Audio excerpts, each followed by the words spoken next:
Disclaimer. This video will be summarizing every important event in the episode. Major spoilers ahead. Don't watch the video if you intend on watching the anime. All credit goes to the anime studio. For the full experience, watch the anime as intended by the creators.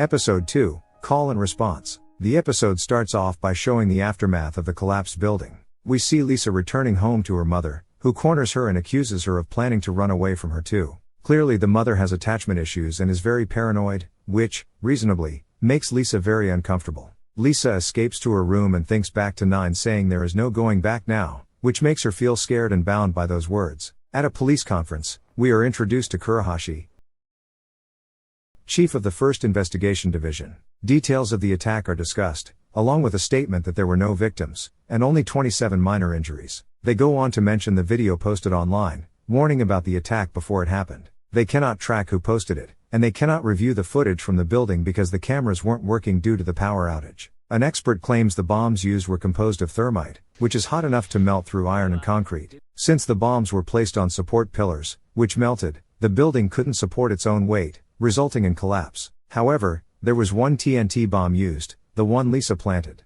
From the remnants of the explosion they found the letters VON written by the bombers, connecting them to the incident at the facility 6 months prior. In the next scene, 9 and 12 are seen testing another cell phone activated bomb.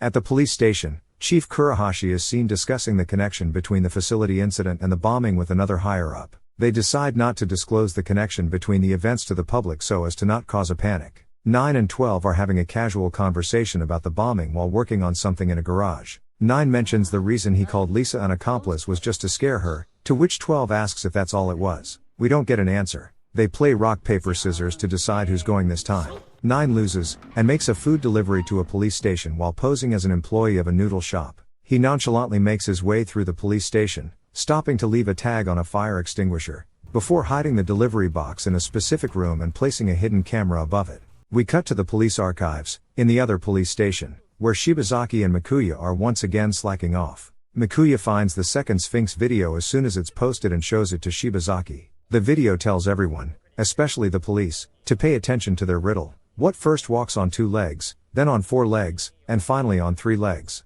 If any of you were able to guess this on your own in the comments below, you are lying. Sphinx claim that if police manage to solve the riddle in time, the bomb is theirs. At the police station a handful of police officers discuss the riddle. They find out that Sphinx is the name of a mythological creature from ancient Greece. The creature is connected to Oedipus, another Greek mythology figure, who, after growing up, unknowingly killed his father who abandoned him in the woods when he was a baby because of a prophecy. Oedipus then married the king's wife, who, unbeknownst to him, was his mother. Oedipus, after finding out he killed his own father and married his mother, decided to punish himself by gouging his own eyes out. As Lisa was reading the same thing about Oedipus in a library, 12 shows up and surprises her. She asks if he's keeping tabs on her, but he ignores the question and instead pranks her into holding a cup of Coke which he tosses a Mentos into, before running off laughing as Lisa panics trying to contain the mess. At the police station, the discussion continues as Chief Kurohashi talks about the myth of Oedipus being confronted by the monster Sphinx, and being given a similar riddle.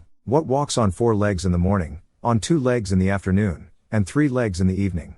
The answer to the riddle is man, the explanation being that babies crawl on 4 legs, adults walk on 2 legs, and old people walk with a cane, a 3rd leg, with the times of day representing periods of a human's life. However, the answer man doesn't really make sense on its own, so the police assume the 423 order of numbers corresponds to an address. The address happens to be a DNA research facility, which would explain the answer to the riddle being man. All police officers immediately make their way to the DNA research facility. 9 is watching everything unfold live on the news. Chief Kurohashi receives a phone call from Shibazaki, who starts explaining the story of Oedipus, before the chief interrupts him by saying the answer is man. However, as Shibazaki points out, the riddle is different now. In the myth the chief was referring to, the order of legs was 423, however the order of legs given by the terrorists was 243, which referred to a different version of the myth, in which the answer is Oedipus himself. The explanation being that he started off as a man with 2 legs, but after killing his father and marrying his mother he fell to the level of a beast, 4 legs, and after finding out about it all, he blinded himself and had to walk with a cane, 3 legs. This means that the police had been looking in the wrong place. While this is happening,